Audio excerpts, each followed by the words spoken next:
Hello friends, कैसे आप सभी फ्रेंड्स। आज का जो हमारा टॉपिक रहता है वो ट्विटर ऑफ हरियाणा के पेज नंबर 4 से लेकर पेज नंबर 10 तक जो भी आपका इंपॉर्टेंट डाटा यहाँ से बनता है उसे हम ट्रिक के माध्यम से जिस भी क्वेश्चन की आपकी ट्रिक बनती है उसे हम ट्रिक के माध्यम से लर्न करेंगे। तो फ्रेंड्स यहाँ पे मैं आपको बता भी देता हूँ कि जैसे ये आपकी की सारी बुक है, इसमें से जो भी सारा का सारा मतलब कि जो आपका डाटा है उस सारे डाटा आपको पढ़ना नहीं है, ठीक है। उसमें से सिर्फ जो भी मैं आपको इम्पोर्टेंट डाटा यहाँ से पढ़ा रहा हूँ उसे ही आपको लर्न करना है, ठीक है फ्रेंड्स। और मतलब कि जो मैं ट्रिक के साथ कराऊंगा उसे ट्रिक के साथ करना है, और जिस भी क्वेश्चन की ट्रिक नहीं बनेगी वो मैं आपको ऐसे एक्सप्लेन करूँगा, ठीक है। तो वो आपको अपने आप लर्न करना है, उससे बाहर आपका कोई भी क्वेश्चन यहाँ से नहीं बनेगा, ठीक है फ्रेंड्स। जो मैं आपको क्वेश्चन कराऊंगा सिर्फ वही आपके लिए इम्पोर्टेंट रहेगा। तो चलिए फ्रेंड्स, हम अपने टॉपिक की ओर आगे बढ़ते हैं। तो फ्रेंड्स, आज का जो आपका फर्स्ट क्वेश्चन है वो क्वेश्चन आपका रहेगा कि गुरु द्रोणाचार्य जो हैं वो कौरवों तथा पांडवों के गुरु थे, और इन्हीं के नाम पर ही जो है गुरुग्राम शहर का नाम रखा गया था। किन के नाम पर रखा गया था? गुरु द्रोणाचार्य के नाम पर गुरुग्राम शहर का नाम रखा गया था। फिर नेक्स्ट क्वेश्चन आपका जो यहाँ से इम्पोर्टेंट बनता है वो बनता है कि महाभारत का संकलन यानी कि महाभारत को किसने लिखा था? वेद व्यास जी ने लिखा था। और यहाँ पर मैं आपको बता देता हूँ कि वेदों को भी किसने लिखा था, वेदों की रचना में किसने की थी? वेद व्यास जी ने की थी, ठीक है फ्रेंड्स। फिर नेक्स्ट क्वेश्चन आपका यहाँ से बनता है कि महाभारत का युद्ध जो है वो HSSC के अनुसार 900 ईसा पूर्व में लड़ा गया था। तो यहाँ से आपका क्वेश्चन आता है कि महाभारत का युद्ध जो है वो कब लड़ा गया था? तो HSSC के अनुसार यानी कि HSSC ने क्या आंसर माना है? 900 ईसा पूर्व में जो है महाभारत का युद्ध लड़ा गया था, ठीक है फ्रेंड्स। इसे कैसे याद करोगे? अगर आपको ये याद है कि महाभारत का युद्ध जो है वो 18 दिन तक चला था, तो 18 का आधा कितना होता है? 9 होता है, ठीक है। तो 9 से आ गया 900, ठीक है। तो महाभारत का युद्ध जो है वो कब लड़ा गया था? 900 ईसा पूर्व में लड़ा गया था, और कितने दिन तक चला था? 18 दिन तक चला था। और किसी भी अगर फ्रेंड को ये नहीं याद है कि महाभारत का युद्ध जो है वो कितने दिन तक चला था, तो मैंने ऐसे किया होगा कि जैसे आपके क्वेश्चन बनता है, मतलब एक क्वेश्चन से ही मैंने याद किया, फैक्चुअल क्वेश्चन से ही मैंने याद किया हुआ है। वो क्वेश्चन कौन सा है कि संविधान जो है वो कितने दिनों में आपका बना था, संविधान कितने दिनों में बनकर तैयार हुआ था? तो उसका आंसर आपका आता है 2 वर्ष 11 महीने 18 दिन, ठीक है फ्रेंड्स। तो इन्हीं 18 दिनों को मैंने जो है याद रखा था कि इन्हीं 18 दिनों से मैंने किसे याद रखा था? महाभारत के युद्ध को याद रखा था कि महाभारत का युद्ध भी जो है वो 18 दिन तक चला था, ठीक है फ्रेंड्स। फिर नेक्स्ट यहाँ से क्या बनता है आपका कि महाभारत में अभिमन्यु के पुत्र का नाम जो था वो परीक्षित था, ठीक है। और परीक्षित का पुत्र था जन्मेजय, ठीक है। तो जो राजा परीक्षित थे इनकी जो राजधानी थी वो इंद्रप्रस्थ थी, लेकिन इनकी दूसरी राजधानी इंपॉर्टेंट है जो कि असंध करनाल थी, ठीक है। तो क्वेश्चन सीधा आता है कि राजा परीक्षित की जो राजधानी थी वो क्या थी हरियाणा में? असंध, जो कि करनाल में है, ठीक है फ्रेंड्स। और प्राचीन कथा के अनुसार राजा परीक्षित ने जो है वो ऋषि का अपमान किया था। इन्होंने क्या किया था? ऋषि के गले में सांप डाल दिया था।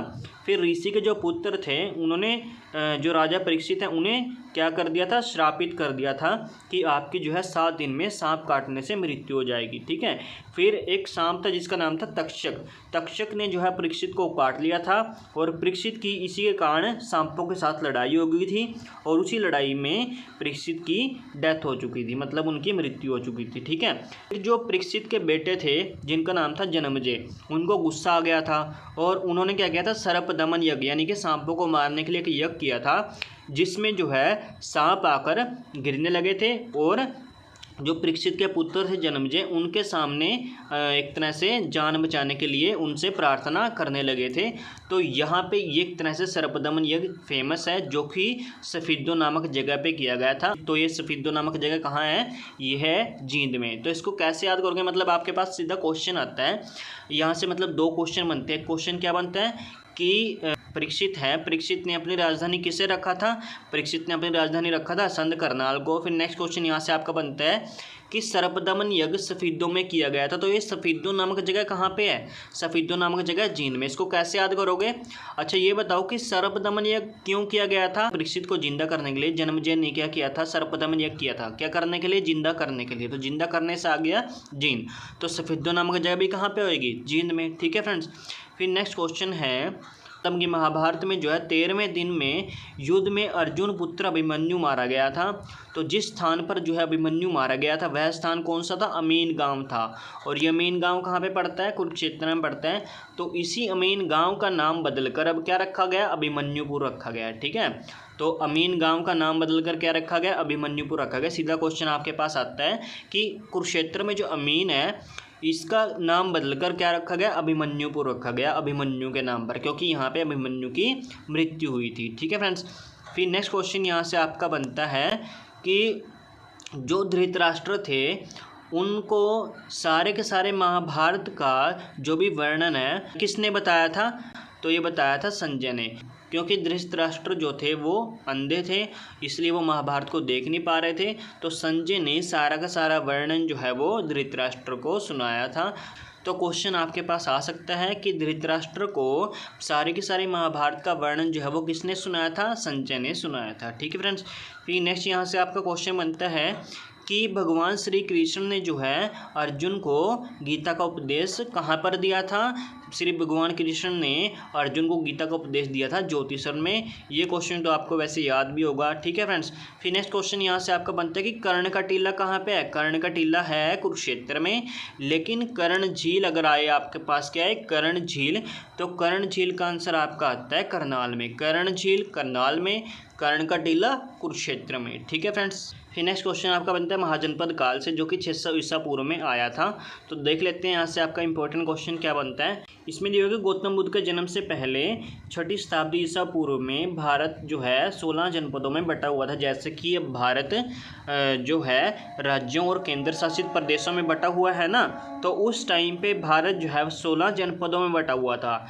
और मगध जो था वो महाजनपद जो था वो सबसे बड़ा शक्तिशाली माना जाता था। और मगध की राजधानी क्या थी? पाटलिपुत्र थी। तो यहाँ से क्वेश्चन आपके पास क्या बन सकता है कि 16 जनपदों में से सबसे बड़ा जनपद कौन सा था? मगध महाजनपद था। ठीक है, और इसकी राजधानी क्या थी? मगध महाजनपद की राजधानी क्या थी? पाटलिपुत्र थी। ठीक है फ्रेंड्स, फिर नेक्स्ट क्वेश्चन आपका बनता है मौर्य काल से। तो मौर्य काल की राजधानी क्या थी? पाटलिपुत्र थी। और अगर आपके पास क्वेश्चन आए कि मौर्य काल की स्थापना किसने की थी, तो मौर्य काल की स्थापना की थी चंद्रगुप्त मौर्य ने, और इनके मंत्री ने इनका साथ दिया था। उनका क्या नाम था? कौटिल्य था। ठीक है, उनके मंत्री का नाम क्या था? कौटिल्य था, जिन्होंने अर्थशास्त्र बुक लिखी थी। ठीक है फ्रेंड्स, फिर नेक्स्ट क्वेश्चन यहाँ से आपका बनता है कि इसी मौर्य काल में ही आगे जाकर अशोक नाम से एक राजा आए थे। अशोक ने सम्राट अशोक के शासनकाल में हरियाणा में सम्राट अशोक के शासनकाल में 7 अभिलेख जो हैं अंबाला टोपरा कला जिले में स्थित हैं। तो सीधा क्वेश्चन आता है कि सम्राट अशोक से रिलेटेड जो टोपरा कला अभिलेख है वो हरियाणा के किस जिले में स्थित है? तो वो यमुनानगर में स्थित है। ठीक है फ्रेंड्स, फिर नेक्स्ट क्वेश्चन है कि जो हमारा हरियाणा था ये गणों में बटा हुआ था। ठीक है, जैसे कि महाजनपद मतलब कि जो ये महाजनपद काल था इसमें जनपदों में बटा हुआ था ना, तो हरियाणा गणों में बटा हुआ था। तो गण कितने थे वो मैं बता देता हूँ आपको। एक तो योद्धेगण था। ठीक है, योद्धेगण की राजधानी क्या थी? प्रकटनाक नौरंगाबाद भिवानी थी। योद्धेगण की राजधानी क्या थी? प्रकटनाक नौरंगाबाद भिवानी थी। और ऐसे ही एक और गण कौन सा था? अगर गणराज्य, तो इसकी राजधानी का नाम इसी के नाम पर ही था, अग्रोहा। अग्रोहा नामक इनकी राजधानी थी, जो कि इस टाइम में किस ज़िले में है? इस टाइम में वो हिसार ज़िले में है। तो सीधा क्वेश्चन आपके पास बनता भी है कि अग्रोहा नामक प्लेस कहाँ पे है? अग्रोहा नामक प्लेस जो है वो हिसार ज़िले में है। ठीक है फ्रेंड्स, फिर जो ये अग्रोहा नामक प्लेस है यहाँ से क्या मिला था? यहाँ से जो है ईंटें मिली थी जिस पर जो है 7 स्वर अंकित थे। और वो 7 स्वर कौन से थे? सारे गामा पा धा नी। ठीक है फ्रेंड्स, तो सीधा आता है आपके पास कि अग्रोहा नामक प्लेस जहाँ से जो है ईंटों पर लिखे 7 स्वर मिले थे वो कहाँ है? तो अग्रोहा नामक प्लेस कहाँ पे है आपका? अभी मैंने बताया हिसार में। अग्रोहा कहाँ पे है? हिसार में है। और उसके बाद है कुणिद गणराज्य। कुणिद गणराज्य था। कुणिद गणराज्य की राजधानी क्या थी? ये थी अंबाला। कुणिद गणराज्य की राजधानी क्या थी? अंबाला थी। और ऐसे ही एक और जो चौथा गणराज्य था उसका नाम था अर्जुनायन गणराज्य। तो इनकी राजधानी थी महेंद्रगढ़। ठीक है, अभी मैंने बताया आपको कौन कौन से गणराज्य बताए। एक तो मैंने बताया ये वाला योध्य गणराज्य। योध्य गणराज्य की राजधानी क्या थी? प्रकटनाग, औरंगाबाद, भिवानी। उसके बाद मैंने बताया अगर गणराज्य। अगर गणराज्य की राजधानी क्या थी? अग्रोहा थी। उसके बाद मैंने बताया कुणिद गणराज्य। कुणिद गणराज्य की राजधानी क्या थी? अंबाला। और उसके बाद मैंने बताया अर्जुनायन गणराज्य, इसकी राजधानी थी महेंद्रगढ़। फिर नेक्स्ट आता है आपके पास गुप्त काल। गुप्त काल की जो नींव रखी थी, यानी कि गुप्त काल की स्थापना किसने की थी? तो उस शासक का नाम था श्रीगुप्त। इन्हीं के नाम पर ही जो है गुप्त काल की स्थापना हुई थी। जैसे चंद्रगुप्त मौर्य के नाम पर मौर्य काल की स्थापना हुई थी, ऐसे श्रीगुप्त के नाम पर गुप्त काल की स्थापना हुई थी। और यहाँ पे मैं आपको बता देता हूँ कि जैसे मौर्य काल है ना, इसकी स्थापना का ईयर भी पूछा जाता है कि मतलब इसकी स्थापना कब हुई थी। तो 322 ईसा पूर्व में हुई थी। अभी जो HSSC CET का मेंस हुआ था ना ग्रुप 56 का, तो उसमें पूछा गया था कि जो मौर्य काल है उसकी स्थापना कब हुई थी। तो मौर्य काल की स्थापना 322 ईसा पूर्व में हुई थी। तो ऐसी गुप्त काल की स्थापना कब हुई थी? 275 ईसा पूर्व में हुई थी। फिर यहाँ से जो आपका इंपॉर्टेंट क्वेश्चन बनता है वो क्या बनता है आपका? वो बनता है कि चंद्रगुप्त जो द्वितीय थे इनको क्या कहा जाता था? विक्रमादित्य भी कहा जाता था। तो सीधा क्वेश्चन आपके पास आ जाता है कि विक्रमादित्य इनमें से किसे कहा जाता है? चंद्रगुप्त प्रथम को, चंद्रगुप्त द्वितीय को, समुद्रगुप्त को, कुमारगुप्त को। तो किसे कहा जाता है?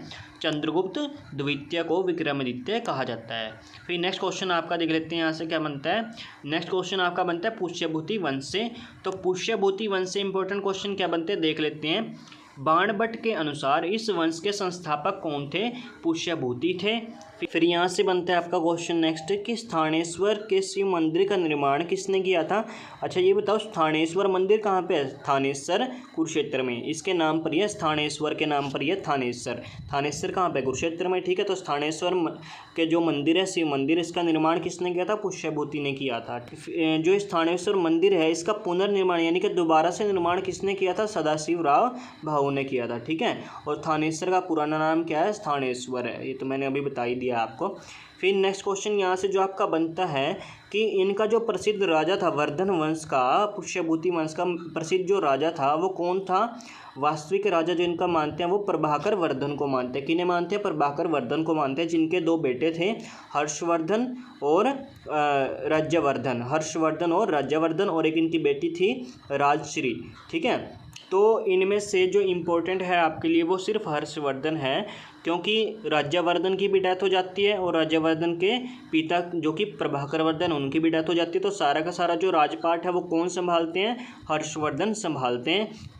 तो हर्षवर्धन ने अपनी राजधानी किसे रखा था? मतलब आपका क्वेश्चन बनता है कि हर्षवर्धन की राजधानी क्या थी? थानेश्वर थी। हर्षवर्धन ने राजधानी किसे रखा था? थानेश्वर को रखा था।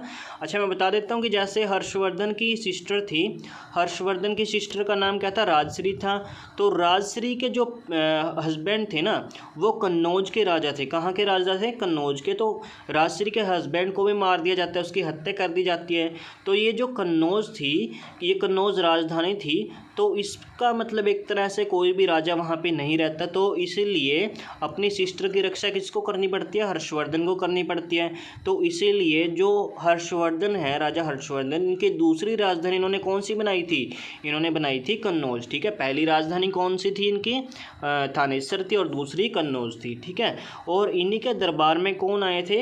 ह्वेनसांग आए थे। ठीक है, चीनी यात्री ह्वेनसांग आए थे इनके दरबार में। किनके दरबार में? हर्षवर्धन के दरबार में। ठीक है, हर्षवर्धन ह्वेनसांग दोनों मतलब एक जैसे ही है, नाम इनका एक जैसा ही, हर्षवर्धन ह्वेनसांग। तो चीनी यात्री ह्वेनसांग इनके दरबार में आए थे। सीधा क्वेश्चन आता है, हर्षवर्धन के दरबार में आए थे। और इनकी बुक का क्या नाम था? ह्वेनसांग की सीयू की। वैसे इतनी इंपॉर्टेंट नहीं है, तो सीयू की इनकी बुक का नाम था। और उसके बाद जो आपका क्वेश्चन बनता है कि हर्षवर्धन के दरबारी कवि का नाम क्या था? हर्षवर्धन के दरबारी कवि का नाम था बाणभट्ट, जिन्होंने हर्षवर्धन के ऊपर एक बुक लिखी थी, और उस बुक का नाम क्या था? हर्षचरित्र। क्या नाम था? हर्षचरित्र। हर्षवर्धन के चरित्र के ऊपर इन्होंने बुक लिखी थी जिसका नाम था हर्षचरित्र। ये किसने लिखी थी? बाणभट्ट ने। और दूसरी बुक कौन सी थी बाणभट्ट की? कादम्बरी बुक थी। ठीक है, फिर नेक्स्ट क्वेश्चन है कि हर्षवर्धन जो थे वो एक अच्छे रचनाकार भी थे, यानी कि ये भी बुक लिखते थे। तो इनकी बुक्स कौन कौन सी हैं? नागानंद, प्रियदर्शिका और रत्नावली। और इसकी ट्रिक क्या रहती है याद करने की कि हर्ष की प्रिय रतन लेने गई, उसे नाग ने डस लिया। हर्ष की प्रिय, हर्ष से तो आगे हर्षवर्धन की प्रिय से आ गया प्रियदर्शी का, रत्न लेने गई से आ गया रत्नावली, और उसे किसने डस लिया, नाग ने डस लिया, तो नाग ने डस लिया से आ गया नागानंद। ठीक है, तो ये जो है हर्षवर्धन की बुक रहती हैं। तो यहाँ से मतलब क्वेश्चन कैसे बनता है आपके पास, ऐसा यहाँ से क्वेश्चन बनता है कि इनमें से हर्षवर्धन की बुक कौन सी नहीं है, तो ये तीनों बुक हैं, नागानंद, प्रियदर्शी और रत्नावली। तो ये बुक हर्षवर्धन की हो जाती है। और दूसरी जैसे कि वो दे देते हैं हर्षचरित्र, क्योंकि बच्चे कई बार सोचते हैं कि इसमें हर्ष का नाम आया हो, तो ये जो है ये बुक हर्षवर्धन की हो सकती है, लेकिन वो बुक हर्षवर्धन की नहीं है, मतलब हर्षवर्धन ने नहीं लिखी है, वो बुक लिखी है हर्षवर्धन के दरबारी कवि बाणभट्ट ने। ठीक है, तो इसलिए वो बुक हर्षवर्धन की नहीं है। ठीक है, तो ये तीनों बुक जो है वो हर्षवर्धन की लिखी हुई है। हर्षचरित्र जो है वो हर्षवर्धन की बुक नहीं लिखी हुई है, वो बाणभट्ट की लिखी हुई है। ठीक है फ्रेंड्स, फिर नेक्स्ट क्वेश्चन है जो आपका इंपॉर्टेंट, वो बनता है कि 634-35 में हर्षवर्धन और पुलकेशिन द्वितीय, पुलकेशिन द्वितीय जो कि चालुक्य वंश से थे, हर्षवर्धन पुष्यभूति वंश से थे। ठीक है, वर्धन वंश लगा लो या पुष्यभूति वंश लगा लो, दोनों एक ही हैं। ठीक है, तो हर्षवर्धन और पुलकेशिन द्वितीय के बीच में जो है नर्मदा नदी के किनारे एक युद्ध होता है, तो इसका वर्णन किस अभिलेख में मिलता है। ऐसे क्वेश्चन आता है कि इसका वर्णन किस अभिलेख में मिलता है, तो एहोल अभिलेख में मिलता है। किस अभिलेख में मिलता है, एहोल अभिलेख में मिलता है। फिर नेक्स्ट क्वेश्चन है गुर्जर प्रतिहार वंश से, तो गुर्जर प्रतिहार वंश से यहाँ से 2-3 क्वेश्चन आपके इंपॉर्टेंट बनते हैं। वो क्वेश्चन कौन कौन से इंपॉर्टेंट बनते हैं आपके, क्वेश्चन बनते हैं कि राजा मिहिर भोज, गुर्जर प्रतिहार वंश में एक राजा आता है जिनका नाम है मिहिर भोज। राजा मिहिर भोज के बारे में जो है हमें कहाँ से जानकारी मिलती है, हरियाणा के किस प्लेस से जानकारी मिलती है, पेहोवा अभिलेख से। पेहोवा में एक अभिलेख है जहाँ से जो हमें राजा मिहिर भोज के बारे में जानकारी मिलती है। और पेहोवा में राजा मिहिर भोज के समय में किस चीज़ का व्यापार होता था, घोड़ों का व्यापार होता था। सीधा क्वेश्चन आता है कि राजा मिहिर भोज जिसके समय घोड़ों का व्यापार होता था, इसकी जानकारी हमें कहाँ से मिलती है, पेहोवा अभिलेख से मिलती है। ठीक है फ्रेंड्स, और एक और यहाँ से क्वेश्चन बनता है कि पेहोवा को हरियाणा का गया कहा जाता है, हरियाणा की गया नगरी किसे कहा जाता है, पेहोवा को कहा जाता है। ठीक है फ्रेंड्स, फिर नेक्स्ट क्वेश्चन आपका जो बनता है वो है तोमर वंश से। तोमर वंश में क्या इंपॉर्टेंट क्वेश्चन बनता है आपका, तोमर वंश में इंपॉर्टेंट क्वेश्चन बनता है कि अनंगपाल द्वितीय ने जो है सूरजकुंड का निर्माण कराया था। अनंगपाल द्वितीय ने, जो कि तोमर वंश से संबंधित हैं, इन्होंने सूरजकुंड का निर्माण कराया था। अच्छा ये बताओ कि सूरजकुंड कहाँ पे आपका, जिनके नाम पर सूरजकुंड मेला भी लगता है और सूरजकुंड झील भी है। ठीक है, तो सूरजकुंड झील का दूसरा नाम क्या है, मयूर झील, मयूर झील। तो ये आपका चाहे सूरजकुंड आए, चाहे सूरजकुंड का मेला आए, चाहे सूरजकुंड झील आए या मयूर झील आए, तो इन सब का आंसर कहाँ पे आपका, इन सब का आंसर है फरीदाबाद। ठीक है, सूरजकुंड कहाँ पे है, फरीदाबाद, जिनका निर्माण किसने कराया था, अनंगपाल द्वितीय ने। ठीक है फ्रेंड्स, अब नेक्स्ट क्वेश्चन ले लेते हैं। यहाँ से क्या बनता है आपका, ये मैंने आपको करा ही दिया कि सूरजकुंड का प्राचीन नाम क्या था, मयूर झील था। फिर नेक्स्ट आता है गजनी वंश। तो गजनी वंश से क्या इंपॉर्टेंट क्वेश्चन बनता है, महमूद गजनी। गजनी वंश में एक तरह से महमूद गजनी रहे हैं। इन्होंने जो है भारत पर कितनी बार आक्रमण किया था, इन्होंने भारत पर 17 बार आक्रमण किया था। इन 17 बार आक्रमण में जो प्रसिद्ध आक्रमण है, जो कि हरियाणा का प्रसिद्ध आक्रमण है, वो कौन सा, 1014 का। 1014 में गजनवी दूसरी बार जो है थानेसर पर इन्होंने आक्रमण किया था, क्योंकि पहली बार 1009 में किया था, लेकिन वो बिना लड़े ही वापस चले गए थे, इसलिए वो फेमस युद्ध नहीं है इनका। 1014 वाला फेमस है आक्रमण, जो कि 1014 में किया था गजनवी द्वारा थानेसर पर। ठीक है, फिर नेक्स्ट क्वेश्चन, मतलब यहाँ से ऐसा क्वेश्चन आता है कि गजनवी द्वारा थानेसर पर आक्रमण कब किया गया था, तो 1014 में किया गया था। फिर नेक्स्ट क्वेश्चन आपका बनता है चौहान वंश से। चौहान वंश से क्या क्वेश्चन बनता है, चौहान वंश से क्वेश्चन बनता है कि जो पृथ्वीराज चौहान थे चौहान वंश में, इन्होंने हांसी में आसिरगढ़ का किला बनवाया था। तो सीधा क्वेश्चन आपके पास आ सकता है कि आसिरगढ़ का किला किसने बनवाया था, पृथ्वीराज चौहान ने बनवाया था। और गोहाना के किले का निर्माण भी किसने कराया था, पृथ्वीराज चौहान ने कराया था। और यहाँ से फिर क्वेश्चन इंपॉर्टेंट बनता है युद्ध से आपका। ठीक है, तो तराइन का पहला युद्ध, तराइन मतलब कि तरावड़ी, जो कि करनाल में है। ठीक है, तो तराइन का पहला युद्ध कब हुआ था, ठीक है, और ये युद्ध किस किस के बीच में हुआ था, और इस युद्ध में कौन जीता था और कौन हारा था, ये आपके इंपॉर्टेंट क्वेश्चन यहाँ से बनते हैं। तो देख लेते हैं पहले तो तराइन का पहला युद्ध कब हुआ था, तो ये 1191 में हुआ था। कब हुआ था, 1191 में। अब क्वेश्चन आता है किन किन के बीच में हुआ था, तो मोहम्मद गौरी और पृथ्वीराज चौहान के बीच में हुआ था। अब क्वेश्चन आता है कि कौन हारा था कौन जीता था, तो इसमें जीते जो थे वो पृथ्वीराज चौहान जीते थे और हारे कौन थे, मोहम्मद गौरी हारे थे। ठीक है, कब हुआ था, 1191 में। मोहम्मद गौरी गौरी पृथ्वीराज चौहान के बीच में। पृथ्वीराज चौहान जीते थे, मोहम्मद गौरी हारे थे। और फिर तराइन का दूसरा युद्ध अगले ही साल हुआ था 1192 में, जिसमें कि पृथ्वीराज चौहान हार गए थे और मोहम्मद गौरी इसमें जीत गए थे। ठीक है, फिर नेक्स्ट क्वेश्चन यहाँ से बनता है कि जो पृथ्वीराज हैं इनके दरबारी कवि कौन थे? चंद्रबरदाई इनके दरबारी कवि थे। और चंद्रबरदाई ने ही इनकी जो है एक तरह से इनके ऊपर एक बुक लिखी थी जिसका नाम था पृथ्वीराज जुरासो। तो सीधा क्वेश्चन आपके पास आता है कि पृथ्वीराज जुरासो किसके द्वारा लिखी गई है? उसमें ऑप्शन में जो है पृथ्वीराज चौहान भी होता है और चंद्रबरदाई भी होता है। ठीक है, तो कई बार बच्चे पृथ्वीराज एक तरह से सोचकर पृथ्वीराज चौहान ही इसका आंसर लगा देते हैं, लेकिन इसका आंसर क्या है? चंद्रबरदाई इसका आंसर है, जो कि चौहान के दरबारी कवि थे। इन्होंने ही जो है पृथ्वीराज चौहान के ऊपर बुक लिखी थी जिस बुक का नाम था पृथ्वीराज रासो। फिर नेक्स्ट क्वेश्चन जो आपका बनता है गुलाम वंश से बनता है। गुलाम वंश में क्या इंपॉर्टेंट क्वेश्चन बनता है कि गुलाम वंश के जो पहले शासक थे उनका नाम था कुतुबुद्दीन ऐबक, जिन्होंने कुतुब मीनार का निर्माण कराया था। कुतुबुद्दीन ऐबक गुलाम वंश के संस्थापक कहलाते हैं। इन्होंने ही कुतुब मीनार का निर्माण कराया था। और इनकी मृत्यु कैसे हुई थी? इनकी मृत्यु भी एक तरह से इंपॉर्टेंट है, क्वेश्चन आता है कि कुतुबुद्दीन ऐबक की मृत्यु जो है वो 1210 में चौगान खेलते समय घोड़े से गिरकर हुई थी। तो क्वेश्चन आता है कि किस राजा की मृत्यु जो है वो चौगान खेलते समय घोड़े से गिरकर हुई थी? तो वो कुतुबुद्दीन ऐबक की हुई थी, जो कि गुलाम वंश से संबंधित है। फिर नेक्स्ट क्वेश्चन आता है जो रजिया सुल्तान है जो कि इल्तुतमिश की बेटी हैं। ठीक है, क्योंकि इल्तुतमिश जो है वो कुतुबुद्दीन ऐबक के बाद गद्दी पर बैठे थे और उसके बाद इल्तुतमिश के बाद इनकी बेटी रजिया सुल्तान गद्दी पर बैठी थी। और जो रजिया सुल्तान गद्दी पर बैठी थी, दिल्ली की गद्दी पर बैठने वाली पहली महिला शासिका कहलाई गई है। पहली महिला शासिका लगा लो या फिर पहली महिला मुस्लिम शासिका लगा लो। ठीक है, तो दिल्ली की गद्दी पर बैठने वाली पहली महिला शासिका कौन कहलाती हैं? रजिया सुल्तान कहलाती हैं। और इनका काल कब से कब तक रहा है? 1236 से लेकर 1240 तक रहा है। ठीक है, और नेक्स्ट यहाँ से मतलब क्वेश्चन बनता है कि इनकी जो मृत्यु हुई थी वो 1240 में हुई थी और इनका एक तरह से मर्डर हुआ था जो कि कैथल में हुआ था। ठीक है, तो क्वेश्चन आता है कि रजिया सुल्तान का मकबरा कहाँ पे है? जहाँ पे इनकी मृत्यु हुई थी। और मृत्यु कहाँ पे हुई थी इनकी? कैथल में हुई थी। कब हुई थी? 1240 में हुई थी। तो क्वेश्चन यहाँ से इनके सन का पूछ लेता है कि भाई इनकी मृत्यु कब हुई थी? तो 1240 में हुई थी। और इनका मकबरा कहाँ पे है? कैथल में। इनकी मृत्यु कहाँ हुई थी?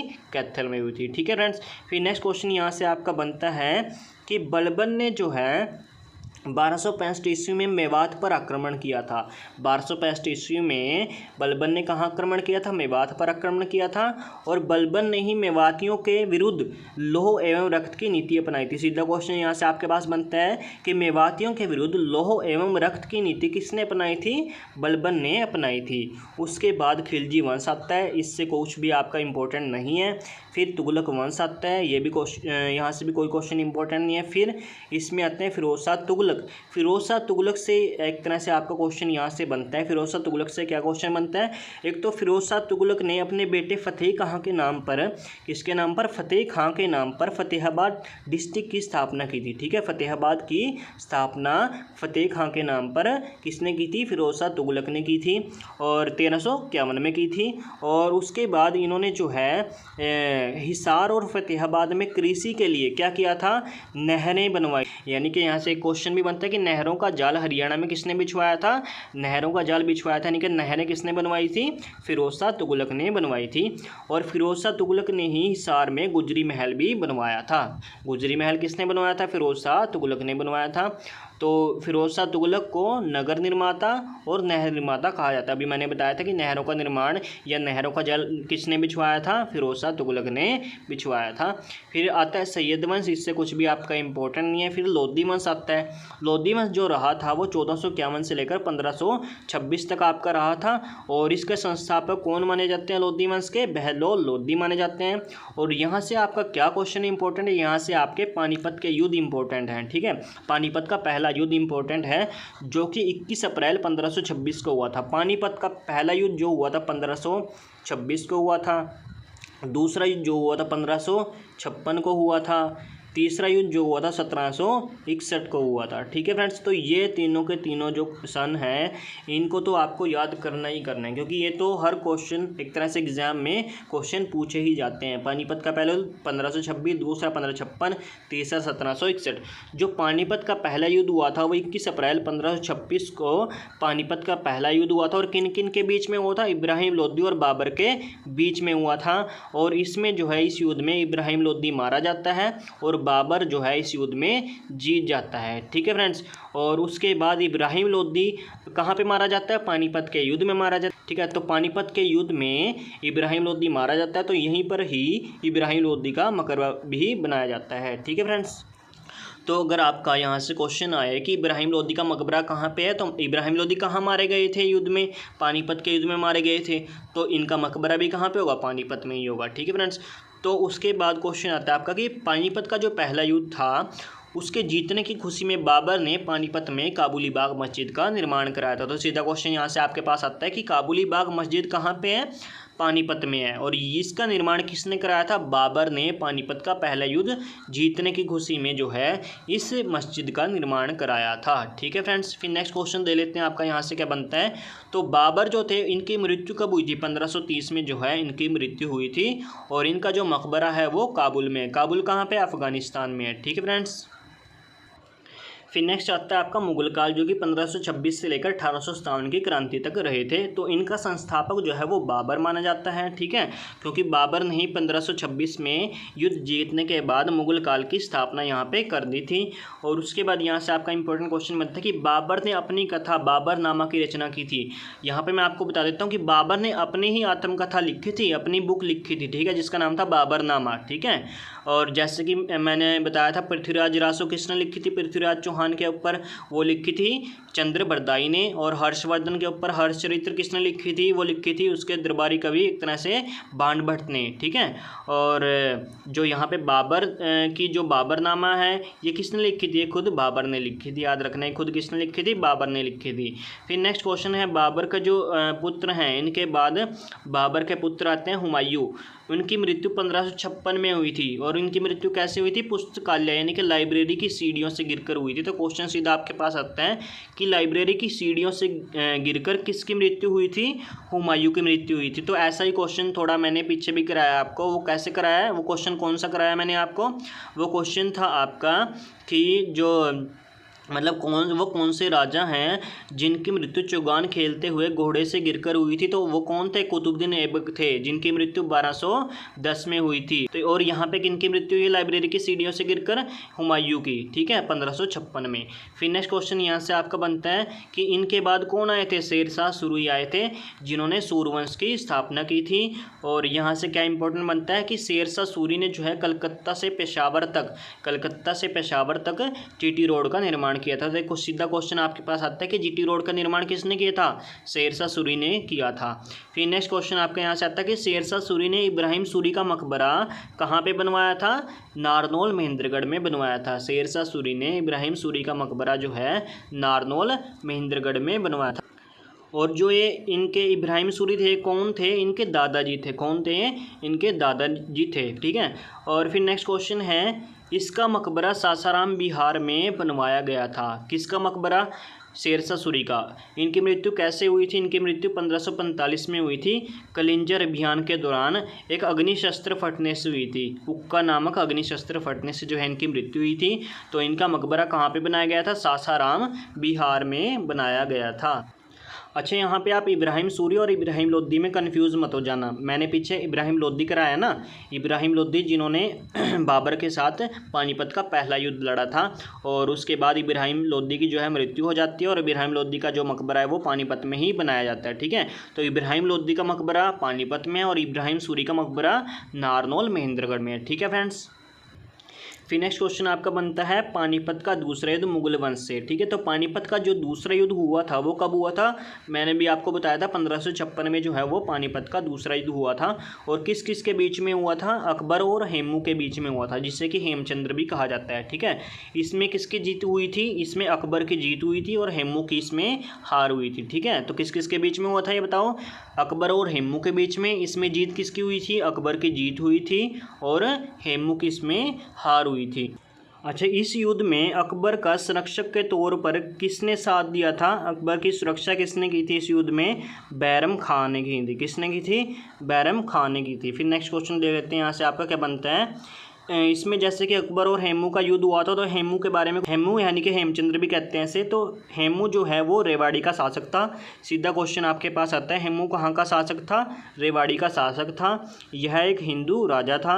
हेमू का अकबर के साथ युद्ध मैंने अभी बताया 1556 ईस्वी में हुआ था, जो कि पानीपत का दूसरा युद्ध कहा जाता है। उसके बाद जो है हेमचंद्र जो था दिल्ली की गद्दी पर बैठने वाला अंतिम हिंदू शासक माना जाता है। ठीक है, फिर जो संत सूरदास थे, ये किसके समकालीन माने जाते हैं? सीधा क्वेश्चन आता है कि अकबर के समकालीन में से कौन से संत हैं? तो सूरदास जो है वो अकबर के समकालीन माने जाते हैं। और यहाँ पे इनका जन्म भी बहुत ज़्यादा इंपॉर्टेंट है सूरदास जी का, क्योंकि इनका जन्म हरियाणा के फरीदाबाद में ही हुआ था। तो संत सूरदास का जन्म कहाँ हुआ था? सूरदास में स आया हुआ है, और इनका जन्म भी स से ही, मतलब कि गाँव स्टार्ट होता है कि सीही।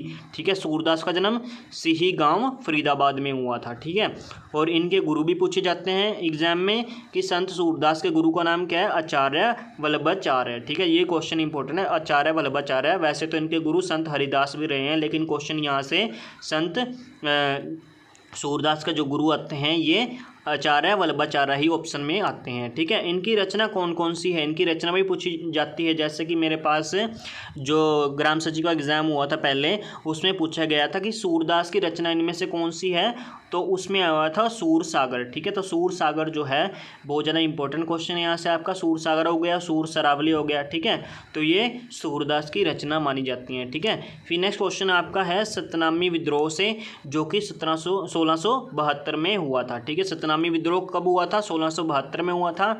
और वीर बहान ने 1757 ईस्वी में जो है नारनौल में सतनामी पंथ की स्थापना की थी।